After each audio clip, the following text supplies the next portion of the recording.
കോഴിക്കോട് താമരശ്ശേരിയിൽ തുടർച്ചയായി 2 ആക്രമണം നടത്തിയ പ്രതികൾ അറസ്റ്റിലായിരിക്കുന്നു എന്നുള്ളതാണ്. സഫ്നാസ്, ഷമീർ എന്നിവരാണ് അറസ്റ്റിലായിട്ടുള്ളത്. ഇവർ മദ്യലഹരിയിലായിരുന്നു എന്നാണ് പോലീസ് പറയുന്നത്. ദീപക് ധർമ്മടം വിവരങ്ങൾ വായിച്ചിരുന്നു. ദീപക്, സ്ഥിരം പുള്ളികളാണോ രണ്ടുപേരും? Good morning. Hashmi, Smitha, good morning.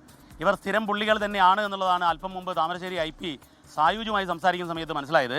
ഇതിൽ ഏറ്റവും പ്രധാനപ്പെട്ട കാര്യം, ഇവർ ഈ മർദ്ദനം, ഈ 2 തുടരെയുള്ള ആക്രമണം നടക്കുന്നത്, ഇവർ ആക്രമിച്ചത് ഒന്ന് ബാബുവിനെയും അതുപോലെ തന്നെ 2 പേരെ ആക്രമിക്കുന്നു. ഈ ആക്രമിക്കുന്നതിൻ്റെ കാരണമാണ് അതിൽ രസകരം. ഈ പാലേക്കുന്ന് ഫസലിനെയും ബാബുവിനെയാണ് ആക്രമിച്ചത്. ഈ ഒരു ചായക്കടയിൽ നിന്നും ചായ കുടിച്ചുകൊണ്ടിരിക്കുന്ന സമയത്ത് ഇവരെത്തുന്നു, തെറി അഭിഷേകം നടത്തുന്നു. തെറി വിളികളാണ് അങ്ങോട്ടും ഇങ്ങോട്ടും. അവിടെ സ്ത്രീകളുണ്ടായിരുന്നു. അതുകൊണ്ട് തന്നെ തെറി വിളിക്കുന്നത് നിർത്തണം എന്ന് ആവശ്യപ്പെടുന്നു ബാബു. ഇതേ തുടർന്നാണ് ബാബുവിനെ ആദ്യം ആക്രമിക്കുന്നത്. ഈ ബാബുവിനെ ആക്രമിച്ച സമയത്ത് പിടിച്ചു മാറ്റാൻ വേണ്ടി ചെല്ലുന്നു ഫസൽ. അങ്ങനെ ഫസലിനെ ആക്രമിക്കുന്നു. ഇത് പോലീസിൽ പരാതിയാകുന്നു.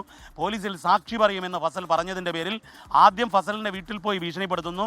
അവിടെ CCTV ഉണ്ട് എന്ന് അറിഞ്ഞ് പിന്മാറുന്നു. അതിനുശേഷം ഫസലിനെ താമരശ്ശേരി പോലീസ് സ്റ്റേഷൻ അടുത്തു വെച്ചാണ് ആക്രമിക്കുന്നത്. വളരെ കൃത്യമായി ഈ ഇടിക്കട്ട പോലുള്ള ഒരു ഉപകരണം ഉപയോഗിച്ചുകൊണ്ട് ഇടിച്ച് തലക്ക് പരിക്കേൽപ്പിക്കുകയായിരുന്നു.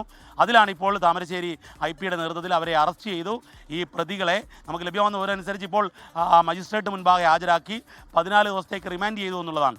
ഇതിൽ ലഹരി പരിശോധന നടത്തും എന്നുള്ളതാണ് പോലീസ് അറിയിച്ചിരിക്കുന്നത്. കാരണം ഇവർ ലഹരിയിലാണ് ഇത് ചെയ്തത് എന്നുള്ളത് പോലീസിന് വിവരമുണ്ട്. മദ്യലഹരിയിലായിരുന്നു, മറ്റെന്തെങ്കിലും രാസലഹരി ഉപയോഗിച്ചിട്ടുണ്ടോ എന്ന് കണ്ടെത്തേണ്ടതുണ്ട്. ഏതായാലും ഇവർ തുടർച്ചയായി 2 ആക്രമണം നടത്തുന്നു.